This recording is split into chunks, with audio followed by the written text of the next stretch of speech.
Right. Welcome back, class.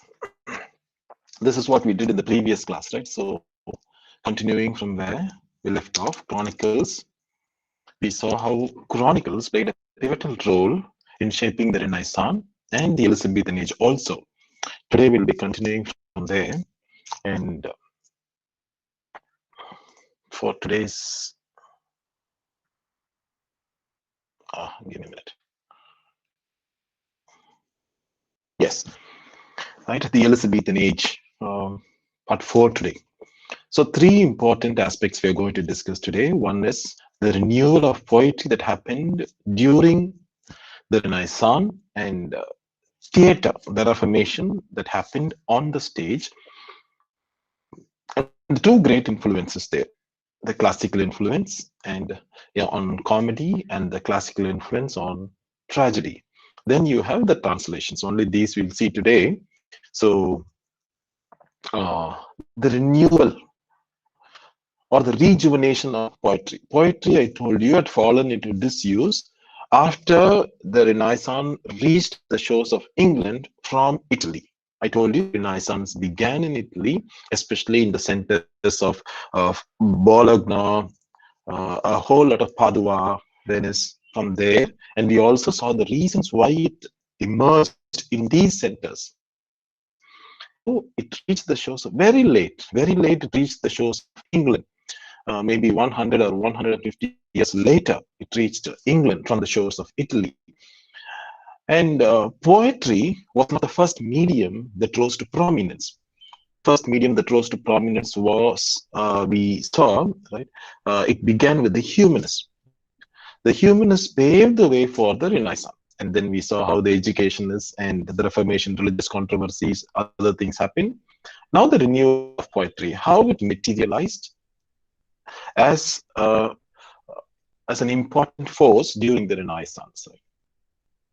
So look at this. Again, these are some of the quotes that I have given you only from the same work that I've been referencing again and again, Kazamian's History of English Literature, Legui and Kazamian's, right? So it was humanism. This is from that particular book. It was humanism which provoked the renewal of poetry.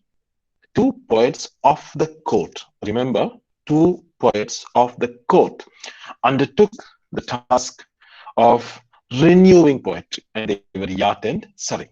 We all know how they also shot into prominence, and Yacht sojourned in France and Italy, brought back in 1527 lyrical poetry into England. So because of his journeys into France and Italy, he brought back in the year 1527. And please, when you quote the years or recite or make mention of the years, please don't go by the standards that you find in the internet, especially on Wikipedia, because most of them might have been tweaked or tutored to suit their own advantages. Maybe there were some, right, who didn't want people to know the truth, right? So they might have tweaked it to their advantages. So please, I would request that you don't refer them, although they are very good sources of information, but not authentic sources of information. So I would suggest you go back into these texts. Right? There are a whole lot of texts available, hard copies available of these texts that you can fall back on. So in 1527, lyrical poetry into England. So from where did lyrical poetry come into England? It because of Yacht. And look at the term for him. It is Sir Thomas Yacht. Right? The honorific Sir itself tells you that he was closer to those in power.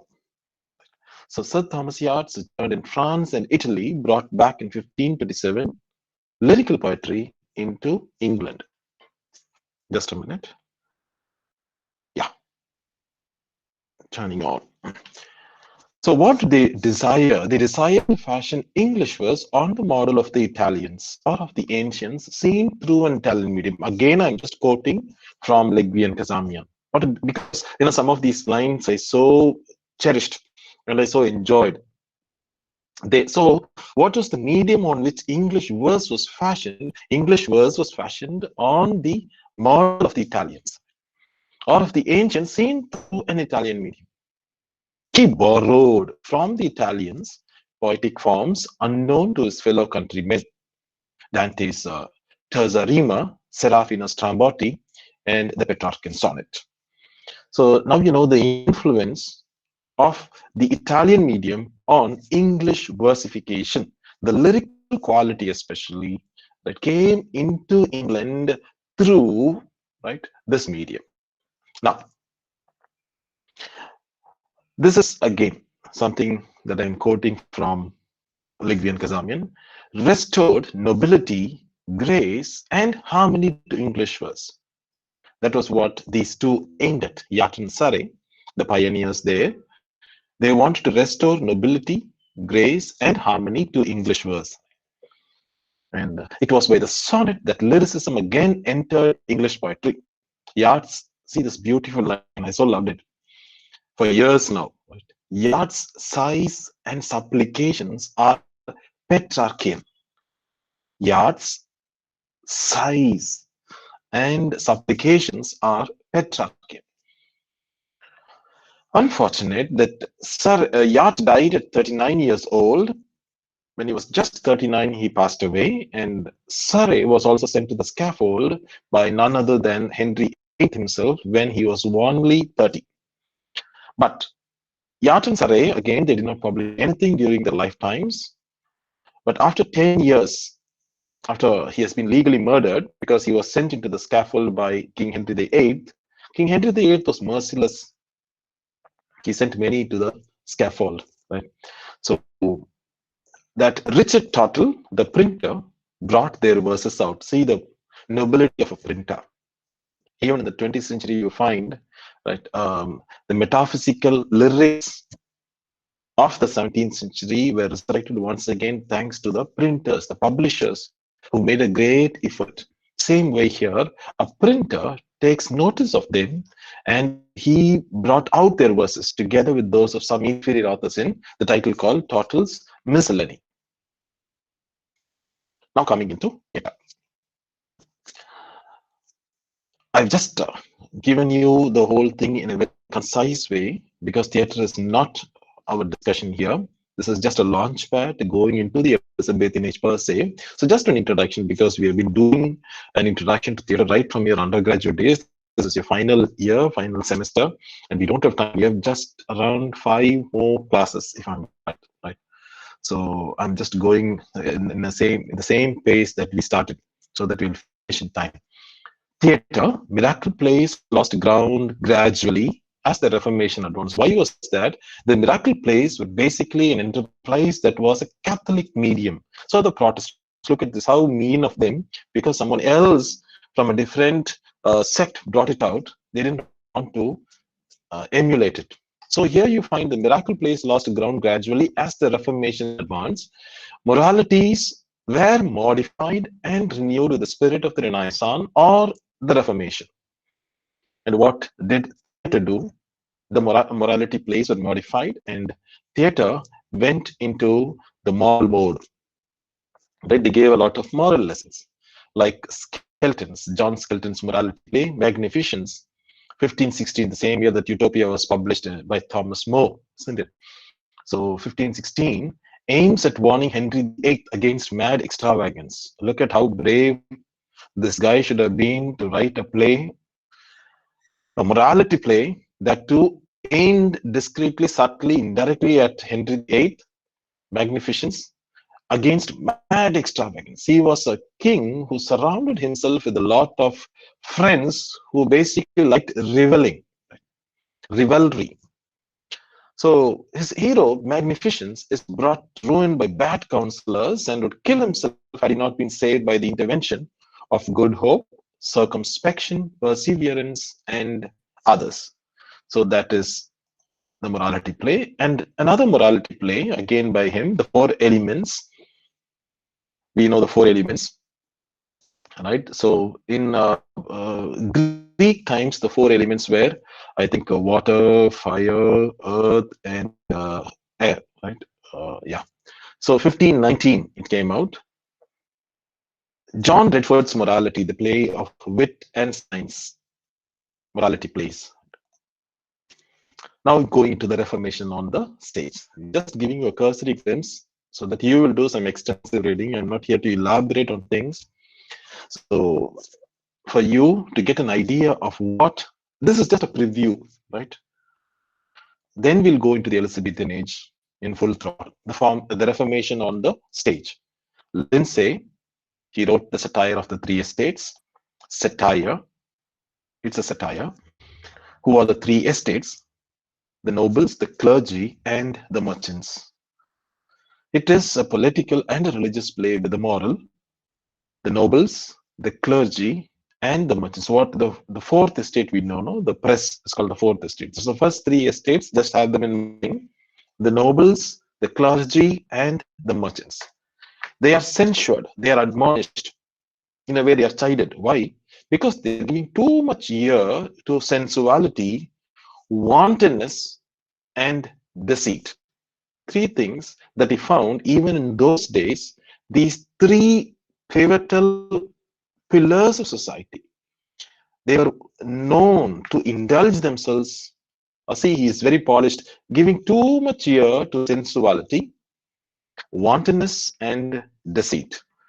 So there was a reformation on the stage where they tried to reform society using, right, the didactic medium.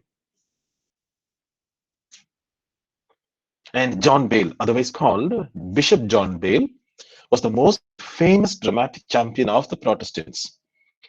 He even attempted to turn the miracle plays to Protestant uses. Now you see that. No? He was also responsible for appropriating the medium. His allegory, King Jehan, recasts history to his liking.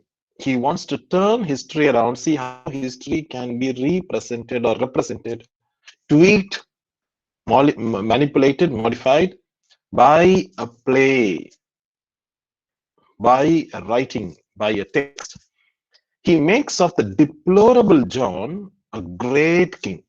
King John was considered a very deplorable king by the clergy because in those days the clergy was in full control. They made him out as very deplorable because he questioned some of the wantonness, the sensuality, the deceit, and a whole lot of things that were going on in the clergy. Right.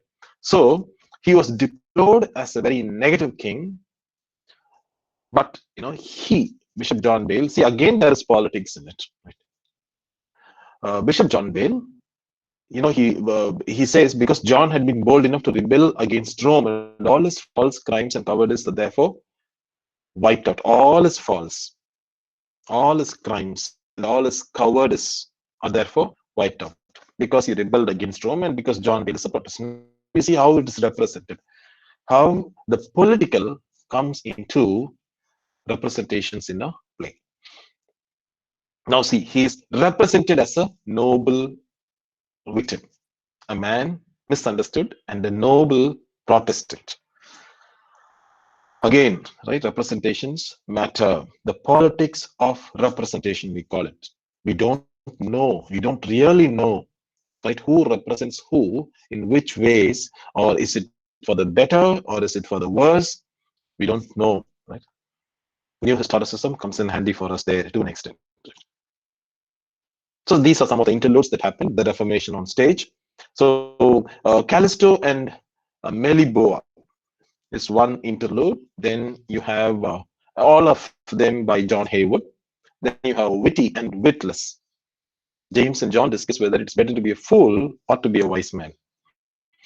The play of the weather is again an interlude. The four P's, and the last one is sexist, right, by nature, because we should be aware of these things. We should not just like that take things for granted when we read something. So I'm just giving you an awareness, right? A palmer, a pardoner, a apothecary, and a peddler, the four P's, right? They discuss which of them shall tell.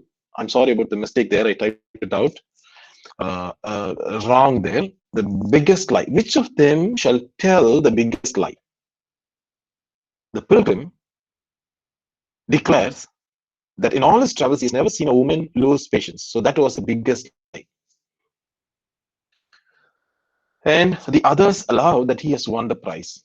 So this was said to be the biggest lie, a woman not losing her patience. So again, by today's standards, it is considered very sexist, inappropriate. You can never say like that, right?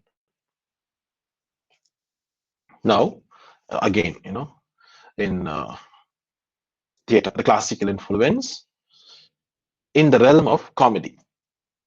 The first English comedy of the classical school was by Nicholas Udall, a headmaster, Ralph Royster Doyster, 1533. It followed the laws of the classical drama, that means a comedy in 5 acts, inspired by Latin comic plays. Please have a note of it. Please make a note of it. Inspired by the Latin comic plays. Gamma Gurton's Needle by William Stevenson is a very humorous play again, where Gamma Gurton loses the needle with which he reaches for her servant Hodge. The good for nothing deacon persuades her that it has been stolen by a neighbor. The whole village is turned upside down. The parson intervenes, and the deacon takes advantage of the confusion to steal a ham. Finally, Hodge utters a scream, and the needle is found sticking in his own breeches. So, a humorous, the influence was Latin comic plays, right? In tragedy, now we'll come to the classical influence in tragedy. Like the Italians and the French, the English were far more inspired by Seneca than by the Greek theatre. See the influence. By Seneca, by Rome, than by the Greek theatre. Now, the reason, even today we feel the effects, the after effects. Seneca was a dangerous model, for he wrote oratorical tragedies. That's why you have long soliloquies in Hamlet, the soliloquies in Macbeth. Right? In the soliloquies you find, right, even today in tragedies, is only because of these models that they emulated, the Senecan model that they emulated. There is no action in his tragedies. His character speeches abound with maxims, a whole lot of maxims. In Hamlet, we'll find that, no? So similarly, right? Long monologues alternate within a single line. So the classical influence in the realm of comedy, you find that, right? The 5-act comedy, that was the Latin comic plays, the influence. Here again, like the Italians and the French, the English were far more inspired by Seneca than by the Greek theatre. He was a dangerous role model for them, for the playwrights, because he wrote oratorical tragedies. There is no action in the oratorical tragedies. Speeches are privileged over action. His characters' speeches abound with maxims, witty statements that you find in a whole lot of these soliloquies. Long monologues alternate within a single line. So, the tragedy of Gorbuduc or Ferex and Forex, which was imitated, like we said, from Seneca, which led to Kidd's Spanish tragedy. And Kidd's Spanish tragedy influenced a whole lot of other plays also. Right? We all know this, so I'm just giving you an overview. Now we come to the most important part, that is translations. Their influence. Please remember, I'll be spending some time on this aspect because the translations have been a great pivotal influence in shaping the literature that came thereafter. All writers looked up to these translations. That's why the first line, again, I've taken from Legge and Kazamian's The History of English Literature, where he says, the rich soil of the Elizabethan literature. I so loved this line. I so enjoyed this line. The rich soil of the Elizabethan literature. This is not found anywhere on the internet or anywhere, or any other source or any other place. This is from this book. All that I've written down here, authentic sources. Nothing, not a word from wherever the internet. Right? Because I also want my kids, my students, not to blindly, slavishly take down anything from the internet and pass it off as authentic. Right? We set a standard. From MCC, we set the standard. What was your source? No, I don't know my source. You shouldn't say like that. What was your source? Authentic sources. Cut copy of praise from the internet. It tells a lot about crisis of authenticity. right? Legitimacy, truthfulness, right? Everything goes for a toss, especially in research. From now on, you should be focusing on that aspect, right? Authentic sources, genuine sources, right? Excuse me. The rich soil of the Elizabethan literature was fertilized by a deep layer of translations. So the soil was rich. The soil, see the beautiful metaphor there, right? The rich soil, only if the soil is rich, right, with filled with manure, something can grow on it. So the rich soil of the Elizabethan literature was fertilized by a deep layer of translations. So when it is fertilized by a deep layer of translations, what happens is, right, something beautiful can come out of it. By 1579, about 1579, that's how it is said in the original, but I use this because you can read by 1579, many of the great works of ancient and modern times had been translated into English.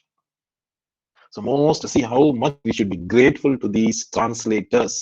Even today, we read Derrida.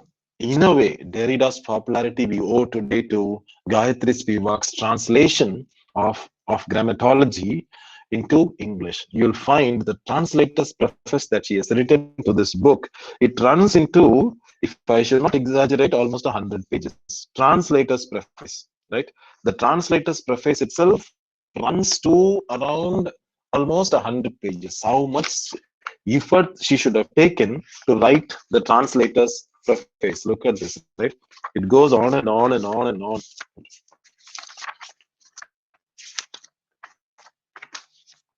Look at this, look at this, look at this, look at this. Yeah. See, this much she has written, right? On the translator's preface. And you should also read, yes, I forgot to tell you, you should also read her essay on the politics of translation, where she talks about the politics latent within translation, especially with regard to the solidarity of the third world women. Some concepts that have been lying in oblivion for so long. Third world women, if they need to gain prominence,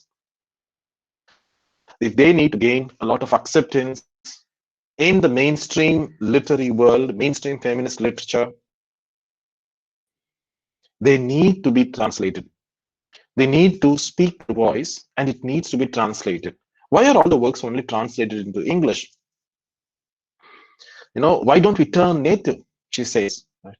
So she's one critic, one scholar who always supports comparative literature. That's why when some of you wanted to do it on comparative literature, I was so happy. Right? Because it helps you bridge cultures. When Moyan got his Nobel Prize, the Chinese writer, the Chinese novelist got his Nobel Prize, I'm not sure, 2012 or 2013, Moyan, the Chinese writer. His works were translated to English, Red Sorghum. We were able to read it because it was translated. We were able to see first, and although he was defiant against the communist regime, still he was given the Nobel Prize, and we were able to see firsthand the problems that they undergo. We already know the crisis, in such countries where, right, local, the regional flavor, we get to know through these works, right? Again, Olga Tokarczuk, who got the Nobel Prize last year. I came to know about her, Primeval and other times only because of the work was translated into English. But here she raises a question. Why are all the works translated only into? Is it because English has a sway or a hegemony over the other languages? Maybe we can say that English has been prevalent, predominant in all parts of the world, so it has to be translated only into English. She says there is politics. Even the terms, the words, the phrases that we use. And unless the translator surrenders herself completely, although the term is a bit erotic here, surrenders completely to the original, puts aside herself, she can't, do justice. And these translations are needed because she uses the word articulations. she says these translations are basically articulations, other eyes and other voices. Otherwise, we'll not know about them. Right? Perumal Murugan's Rising Heat. I read this book a couple of months back. Most of Perumal Murugan we all get to know. Right? The whole world comes to know only because of the translations. And sometimes you'll find, I've seen, most of the words, just look at this, the local flavor is there.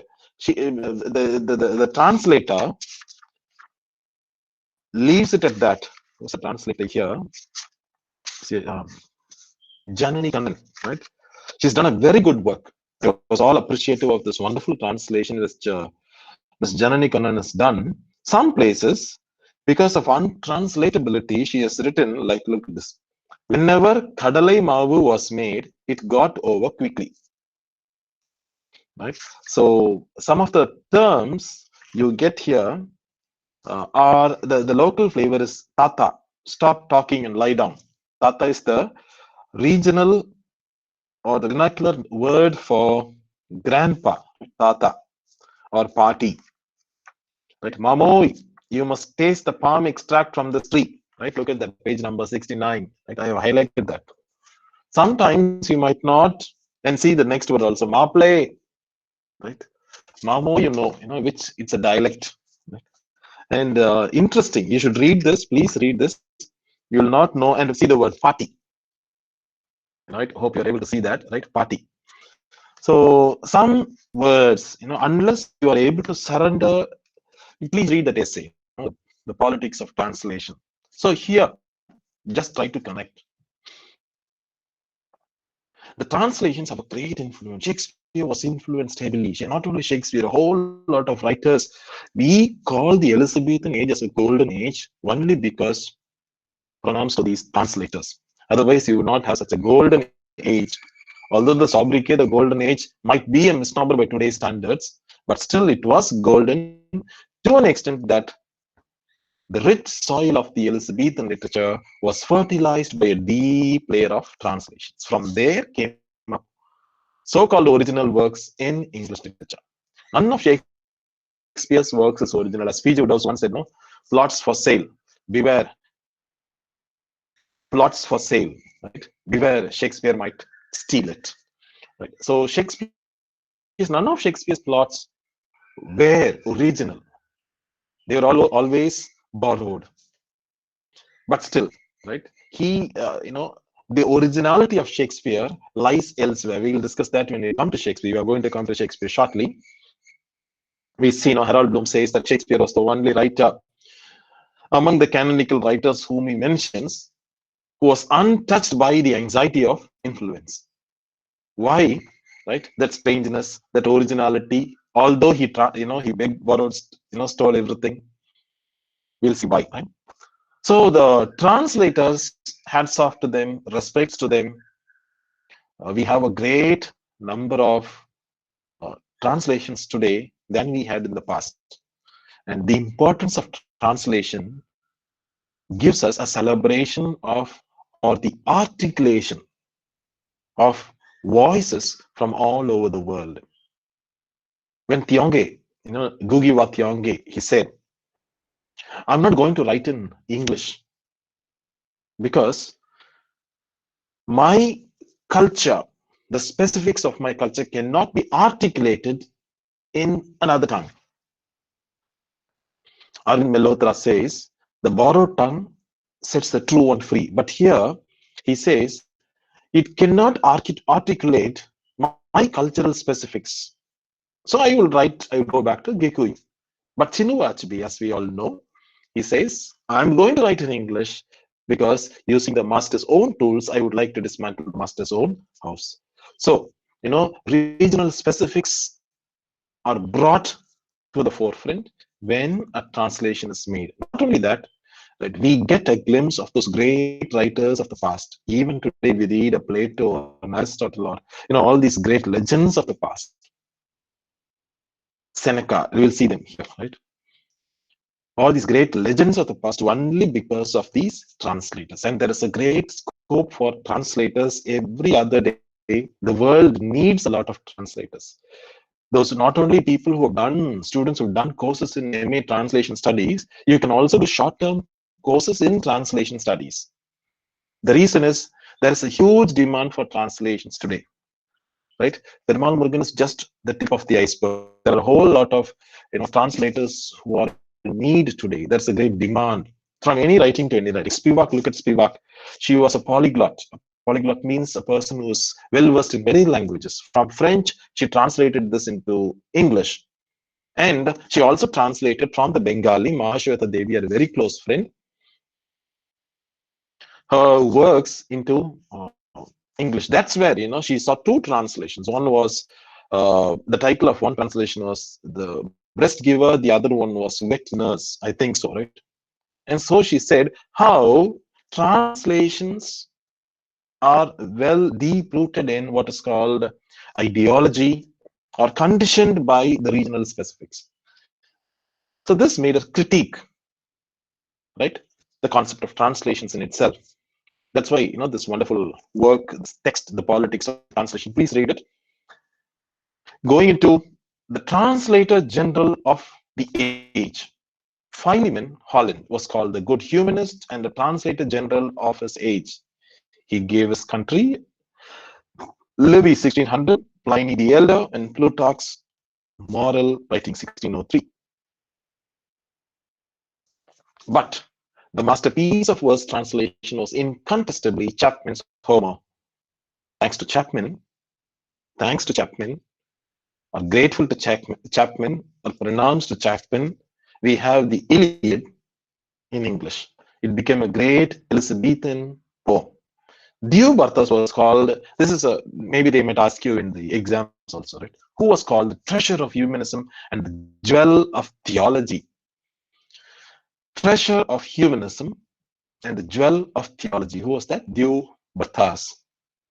His Semains was translated vigorously between 1592 and 1606. You can have them in mind, right? So if today someone asks you, how do we have the literatures of some other languages? Even today we have them.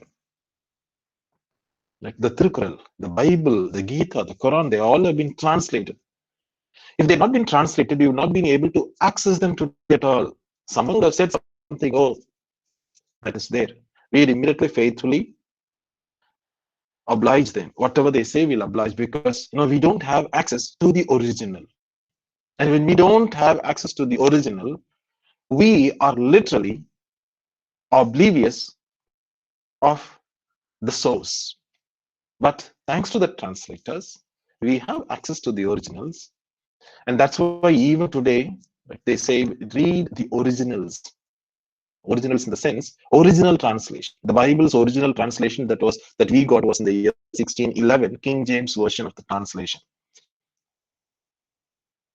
During the Jacobean period, King James had his whole bunch of translators, and they did it. But today, the translations that we have might ease out the real meaning from the text. So, how important translations were in shaping the sensibilities of not only literary souls, but the masses alike. Right. These translations from Diobarthus and Homer became part of the treasure of Elizabethan verse as the versions of Plutarch and Montaigne belong to the great prose. Right. This was another important celebration during that particular age that culminated in the Elizabethan Age, the Renaissance in England. Patriotic exaltation. Elizabeth, who was to name the great period, had been 20 years on the throne before a definitive step had been taken by two successive advances. One was in 1578, while Hawkins, Frobisher, Raleigh, they were all explorers sailing around the world. The other in 1589 on Moro of the Armada, by which England caught up with their continental rivals, a great celebration. By about the year 1578, this is a very important year, like 1516. This year is very important for many reasons. John Lilly's Euphues which forms the source of many, many, many other literary masterpieces, was published. John Lilly's Euphus. The next one is Edmund Spenser's Shepherd's Calendar, and all of Sidney's work. I've given Sidney the third because he's called posthumous. Posthumous means after his death, if somebody is published or awarded or celebrated, it's called a posthumous honor or a posthumous publication, right? After a person passes away, if a work is published. So Sidney is called posthumous because only after his death, his publications came to the forefront or to the light. Right? So now I'm just going to stop here, right? The pioneers who are Lilly, Sidney, and Spenser, but I told you Spenser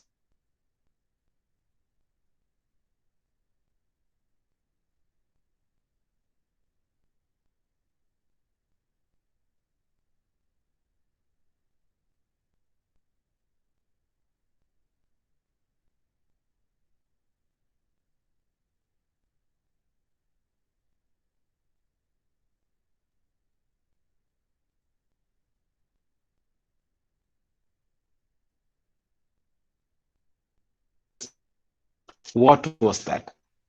Sidney was a pioneer. Only these three we call pioneers.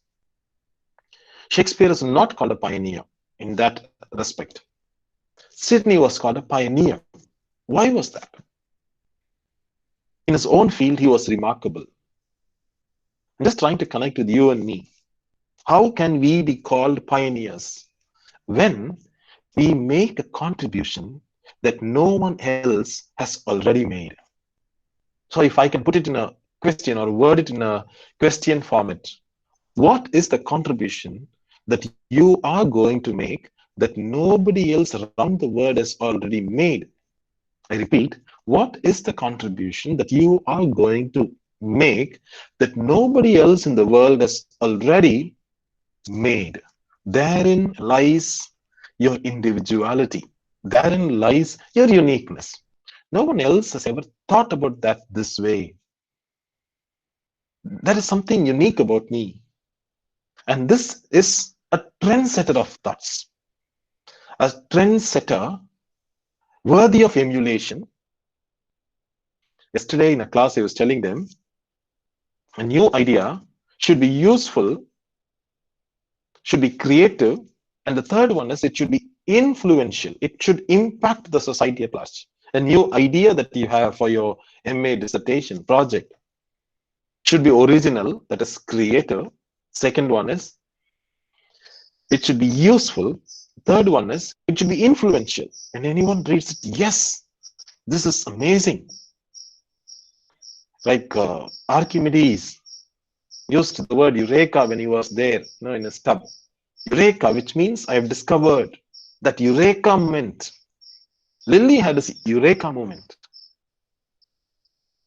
Newton had that eureka moment. Right? So what is the eureka moment you come across when you read something? When I read Perumal Murugan, now I was sharing it in a reading group of which I was part of. Right? Hey, this is so amazing about Perumal Murugan. Something unique I found out about Perumal Murugan. Like that, when you read a writer. When I was working on my PhD, I had this eureka moment. In the first 2 years, honestly, I didn't have it. Only in the beginning of the third year, I had this eureka moment. My goodness, I didn't think about this. As I was reading on and on and on, thanks to the libraries that I visited, that's why I, beseech you. That's why I request and plead with you to visit the libraries, sit there and start reading. You will have your own eureka moments. Otherwise, every idea that you get might be from some other. I might give you an idea. My friend, other colleagues, your teachers might give you ideas, but it will not be from the heart. If you read a lot, you will get those eureka moments. Every night you should sweat it out. You can ask my teachers, that you can ask my classmates. Every day when I was an MA student, I used to read for at least 6 hours. My librarian is witness to that. He has got an extension, or he's still the librarian in Bishop College. From 2 in the evening till 6 in the evening, I'll be there in the library sitting and reading. He used to wait, never used to close the library because I will be the last person sitting there and reading. You will get your eureka moments when you are in the company of good authors. Right? So they were pioneers because they did some contribution that was unique, although they were influenced by a whole lot of other writers who preceded them. And Spencer. We will discuss them. I want you to do some plowing, some researching on these three great pioneers. Why were they called pioneers? If you could give me an answer in the next class also, I'd be so happy. Why were they called pioneers? And what makes them pioneering? What makes their works pioneering contributions to the realm or the domain of English literature? We'll continue in the next class. Thank you. Have a good day.